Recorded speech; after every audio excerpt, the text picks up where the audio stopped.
రేవంత్ రెడ్డి ఒక ఛాలెంజ్ విసిరిండు. కేసీఆర్ కిషన్ రెడ్డిలకు దమ్ముంటే నాతో ఛాలెంజ్కి రండి.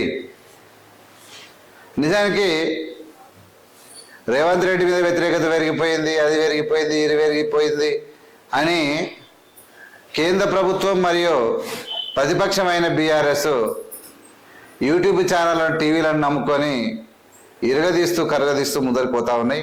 రేవంత్ రెడ్డి మీద వ్యతిరేకత వచ్చింది. కానీ రేవంత్ రెడ్డి ధైర్యంగా ముందుకొచ్చి నేను ఛాలెంజ్ విసురుతా ఉన్నా, మీకు దమ్ముంటే సైంటిఫిక్గా నాతో పోటీ పడండి, మీకు దమ్ముంటే సైంటిఫిక్గా నాతో పోటీ పడండి.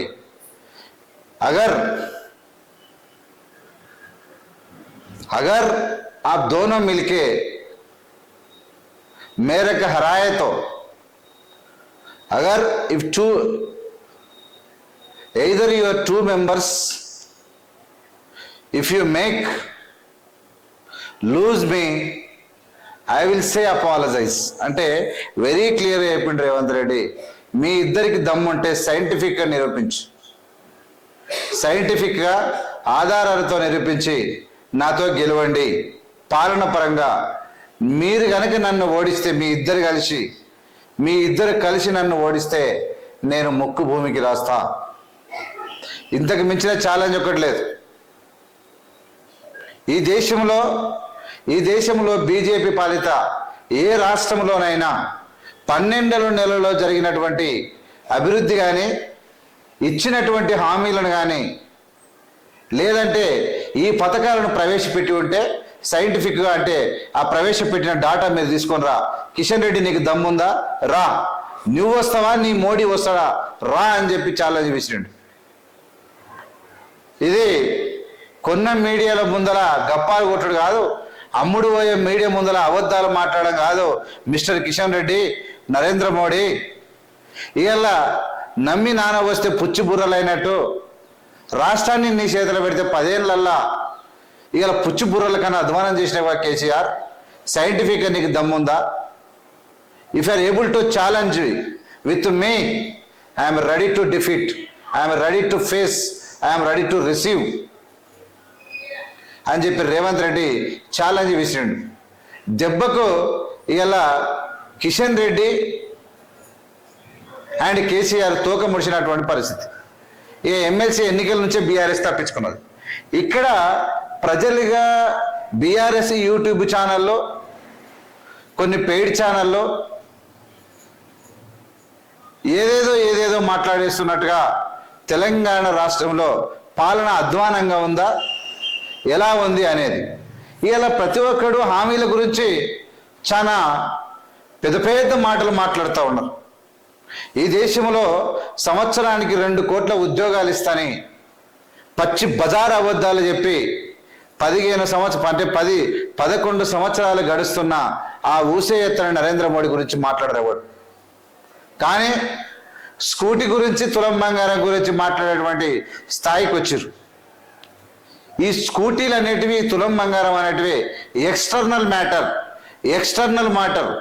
ఒక కుటుంబము హాయిగా, ఆరోగ్యంగా, హ్యాపీగా ఉండగలిగితే, అప్పులు లేకుండా ఉండగలిగితే స్కూటీ తెచ్చుకోవచ్చు, బంగారం కూడా తెచ్చుకోవచ్చు.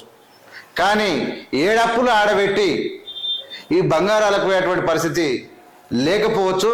ఇవాళ కాకపోవచ్చు 5 సంవత్సరాల్లో ఎప్పుడో ఒకసారి ఇవ్వచ్చు. కానీ వచ్చిన 12 నెలలని మాకు స్కూటీ ఎందుకు ఇవ్వలేదు, మాకు బంగారం వేయలే అని బట్టబాజీ మాటలు మాట్లాడొద్దు. మీకు దమ్ముంటే ఏ రాష్ట్రంలోనైనా ప్రభుత్వం వచ్చిన 6 నెలల్లో 50,000 ఉద్యోగాలు ఇవ్వగలిగిందా? బీజేపీ పరిపాలిత రాష్ట్రాల్లో ఇవ్వగలిగిందా? లేదంటే కేసీఆర్ ఇవ్వగలిగిందా? దీనికి సిద్ధమా మీరు? ప్రభుత్వం ఏర్పడ్డ 6 నెలలలో 50,000 ఉద్యోగాలు నీ కేంద్ర ప్రభుత్వం ఏ రాష్ట్రంలో ఇచ్చిందా? లేదంటే ఈ కేసీఆర్ కనుక ఇచ్చిండా? దాని మీద మీరు ఛాలెంజ్కి వస్తారా? మీరు బీజేపీ పరిపాలిస్తున్న రాష్ట్రాల్లో ఏ రాష్ట్రంలోనైనా 500 సిలిండర్ ఇస్తురా? ఇస్తే ఎప్పుడు 7.5. కేసీఆర్ 500 సిలిండర్ ఇచ్చిండా? 200 యూనిట్ల లోపు విద్యుత్తు కాలిస్తే ఉచిత విద్యుత్తు ఏ రాష్ట్రంలోనైనా బీజేపీ ఇస్తుందా? లేదంటే కేసీఆర్ ఇచ్చిండా? ఈ ఛాలెంజ్ విసురుతా ఉన్నాడు రేవంత్ రెడ్డి. ఈ దేశంలో ఏ రాష్ట్రంలోనైనా ఉచిత బస్సు ప్రయాణం జరుగుతూ ఉందా? జరిగితే ఏ బీజేపీ పాలితలో ఏ రాష్ట్రంలో జరుగుతూ ఉంది? లేదంటే కేసీఆర్ కనుక ఇచ్చిండా? ఈ అంశాల మీద ఇలా 10 లక్షల ఆరోగ్యశ్రీ అనేది ఏ రాష్ట్రంలో ఉంది అని చెప్పి అడుగుతా ఉన్నాడు. ఈ రాష్ట్రంలో ధ్వంసమైనటువంటి సంవత్సరం అంటే 7 లక్షల కోట్ల అప్పులను తిరిగి ఇప్పటికే 80,000 కోట్ల రూపాయల అప్పును చెల్లించింది. ఇట్లా మీరు వచ్చిన 12 నెలల్లో ఈ కార్యక్రమాలు, ఇలాంటి కార్యక్రమాలు ఏ రాష్ట్రంలోనే చేసిరా? మీరు ఛాలెంజ్కి రండి, మీరు రండి, వచ్చి నాతో గెలిస్తే నేను ముఖ్య భూమికి రాస్తానని రేవంత్ రెడ్డి అంటా ఉన్నాడు. పోనీ ఏ రాష్ట్రంలోనైనా కుటుంబాన్ని దగ్గర పెట్టి తన కుటుంబ సభ్యులను ఎవరిని కూడా రాజకీయాలకు రాకుండా జాగ్రత్త పడ్డ కుటుంబం ఏదైనా ఉందా? ఉందా చెప్పని రేవంత్ రెడ్డి ఛాలెంజ్ విసురుతానే ఉన్నాడు. అంటే యంగ్ డైనమిక్ అన్నదమ్ములు ఉన్నా, కుటుంబంలో అందరూ పొలిటికల్గా వచ్చే అవకాశం ఉన్నా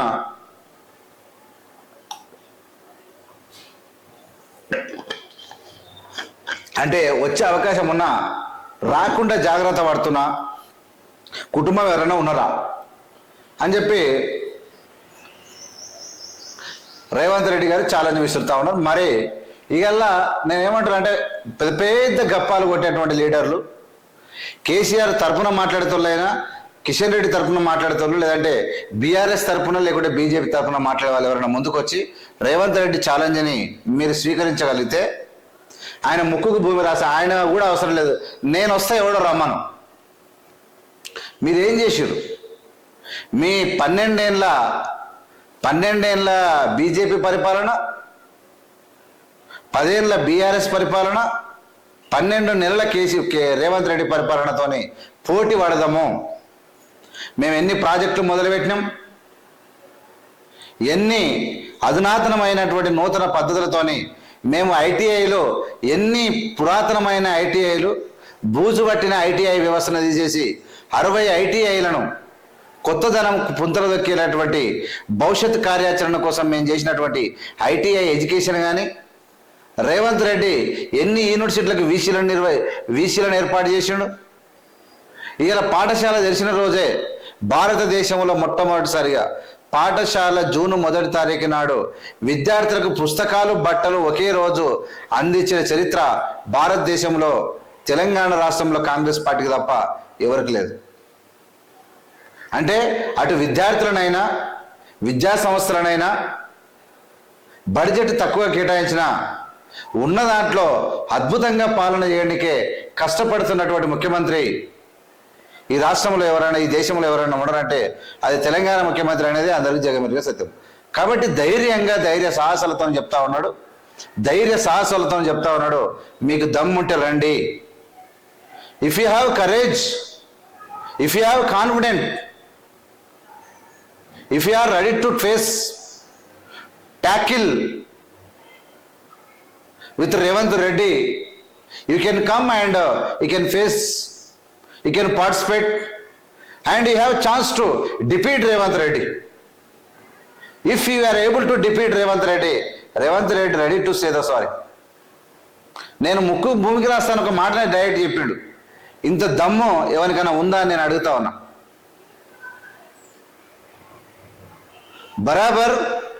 బరాబర్ బీజేపీ నయవంచన రాజకీయాలు చేస్తూ ఉంది దేశం లోపల.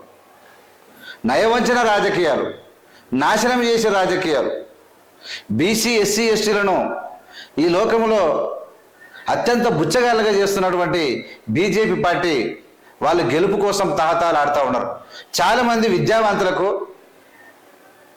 ఒకటి కామెంట్ పెట్టిండు, ఎవడో వాడు ఒక గవర్నమెంట్ ఎంప్లాయీ, నేను మాట్లాడితే వాడు గవర్నమెంట్ ఎంప్లాయీ జై బీజేపీ అని పెట్టాడు. నేను ఏమంటున్నానంటే కొంతమందికి చదువు మీద పట్టుండి వచ్చిందా లేకుంటే ఉద్యోగాలు వచ్చినాయి, కానీ కనీసం సమాజం మీద సామాజిక స్పృహ లేని ఉద్యోగులు, చదువుకున్న వాళ్ళు ఎందరో మంది ఉన్నారు. మనిషి పుట్టినప్పుడు మన పుట్టుక ఏంది, మన సామాజిక వర్గం ఏంది, మన తాత ఏం చేసిండు, మన ముత్తాత ఏం చేసిండు, ఆ ముత్తాత యొక్క తాత ఏం చేసిండు, వాళ్ళ యొక్క బతుకులు ఏ విధంగా ఉన్నాయి, మన బతుకులు ఎట్లా మారినాయి, మార్పు కారణం ఎవరు, కాంగ్రెస్ పార్టీ ఏం చేసింది అనే విధానం మీద ఆలోచన ఉంటే ఇలా జై బీజేపీ అనేటువంటి ఆస్కారమే లేదు. ఇలా ప్రజల కళ్ళు కప్పి కులాలను మతాలను అడ్డు పెట్టుకొని ప్రజలను రెచ్చగొట్టి మస్తిష్కం మీద మతము స్విచ్ పెట్టి గెలుపు కోసం ప్రయత్నం చేస్తున్నటువంటి బీజేపీకి జయ్యాలని అంటే వాడు ఎంత విధవన. ఒక ఎస్టీ అయ్యుండి ఒక ఎస్సీ అయ్యుండి కూడా ఆలోచన లేని మాటలు మాట్లాడుతున్న వీళ్ళందరినీ కూడా మనం ఎట్లా చూడాలో అదే విషయం. ఇప్పుడు ఓపెన్ ఛాలెంజ్ ఇవాళ రిసీవ్ చేసుకోనికే కిషన్ రెడ్డి రెడీగా ఉన్నాడా లేదంటే సందులో పడతాడా? ఓపెన్ ఛాలెంజ్ కిషన్ రెడ్డి రెడీగా ఉన్నాడా? ఓపెన్ ఛాలెంజ్ కేసీఆర్ రెడీగా ఉన్నాడా? మీరు ఏం చేసారు 12 నెలల? మీ 15 నెలలో పోటీ పెడదాం లెక్కదీతం అనేటువంటి ఒక బలమైనటువంటి క్వశ్చన్ వేసిండు, ఒక ఛాలెంజ్ విసిరిండు. ఈ దెబ్బకు వీళ్ళు తుత్తరి బెత్తరి మాట్లాడేది తప్ప వీళ్ళు వచ్చి దాన్ని నిలదొక్కుని ముందుకు పోతారని నేనేం అనుకోవట్లేదు. బరాబర్ ఛాలెంజ్లో రేవంత్ రెడ్డి నిలుపుకుంటాడు, నిలదొక్కుతాడు. ఆయన చేసిన పనులు ఏంటివి? 10 నెలల ఇవాళ ఏం మాట్లాడతారు? వృద్ధాప్య పింఛన్లు పెంచలేదు అని మాట్లాడుతూ ఉన్నారు. వృద్ధాప్య పింఛన్లు పెంచలేదు అనేటువంటి ఒక మాట మాట్లాడితే, లేదంటే బంగారం వేయలేదు స్కూటీలు వేయలేదని మాట్లాడుతున్నారు. భారతదేశంలో రుణమాఫీ చేసిన రైతు రుణమాఫీ చేసిన రాష్ట్రాలనే మొత్తం చేయలేదు అంటారు. మొత్తం చేసినాడు ఆయన ఏం చెప్పట్లేదు. మొత్తము 28,000 కోట్ల రూపాయలు రైతు బంధుతోనే, అంటే రైతు భరోసాతోని కలుపుకుంటే రైతు భరోసా అండ్ రుణమాఫీ 2 కలిస్తే 42,000 కోట్ల రూపాయలు రాష్ట్రానికి అవసరం ఉన్నాయి. రైతు రుణమాఫీ పక్కన రైతు భరోసా పక్కన పెడితే కేవలం ఇంకా ఓన్లీ రైతు రుణమాఫీ ఏదైతే ఉందో అది ఇంకా 8-9,000 కోట్లు బాకీ ఉన్నాము. అది తీర్చిన తర్వాత ఇంకా అంటే రైతు భరోసా కూడా కొన్ని వేసిండు, కొన్ని ఒకసారి వేసింది, ఇది రెండోసారి. ఈ రెండోసారి కూడా కొన్ని 2 ఎకరాల వరకు 3 ఎకరాల వరకు కొంతమందికి పడ్డాయి, అన్ని ఊరాల పట్ల అవి కూడా పడతాయి. అంటే రాష్ట్రంలో ఉన్న బడ్జెట్ని ఆధారంగా జీతాలు ఇస్తూ రాష్ట్రాన్ని ముందుకు నడుపుతూ అవకాశం దొరికినప్పుడల్లా రైతు రుణమాఫీ రైతు బంధు పూర్తి చేసుకోనికి రాష్ట్రంలో ముందుకు పోతా ఉంది, ప్రయత్నం చేస్తుంది. ఓడితే ముక్కు భూమికి రాస్తా, ముక్కు నేలకు రాస్తా. 10 ఏళ్ల బీఆర్ఎస్ పాలన, 10 ఏళ్ల బీఆర్ఎస్ పాలన, 12 ఏళ్ల మోదీ పాలన, 12 నెలల కాంగ్రెస్ పాలన ఏం చేసిందో చూద్దాం. చర్చకు రండి. కేసీఆర్ కిషన్ రెడ్డిలకు సీఎం రేవంత్ రెడ్డి బహిరంగ సవాల్ కూడా విసిరాడు. ప్రజాపాలన సరిగా లేదని విమర్శలు చేస్తున్నారు.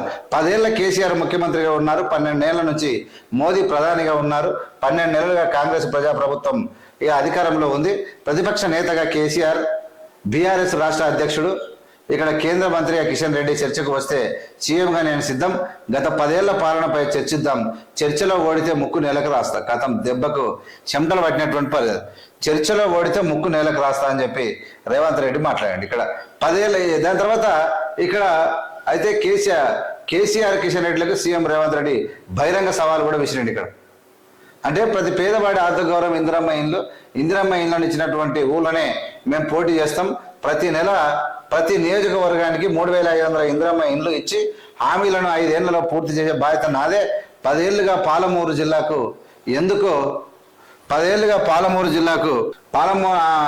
హామీలను 10 ఏళ్లలో పూర్తి చేసే బాధ్యత నాదే. 10 ఏళ్లుగా పాలమూరు జిల్లాకు ఎందుకు నీళ్లు రాలేదు? పాలమూరు ప్రాజెక్టు ఇక్కడ పాలమూరు ప్రాజెక్టు ఎండబెట్టినటువంటి ఘనత కేసీఆర్దే. అప్పుడే పూర్తి చేసి ఉంటే నేడు చంద్రబాబుతో పంచాయతీ లేదు. ఉమ్మడి జిల్లా అభివృద్ధి కోసం ఎన్ని కోట్లైనా ఖర్చు చేస్తా. మెడికల్ కాలేజీకి చిట్టెం నర్సిరెడ్డి పేరు ఖరారు చేశారు. ఓకే, చిట్టెం నర్సిరెడ్డి నక్సలైట్ల చేతిలో చనిపోయాడు. ఆయన మక్తల్ ఎమ్మెల్యేగా ఉన్నాడు.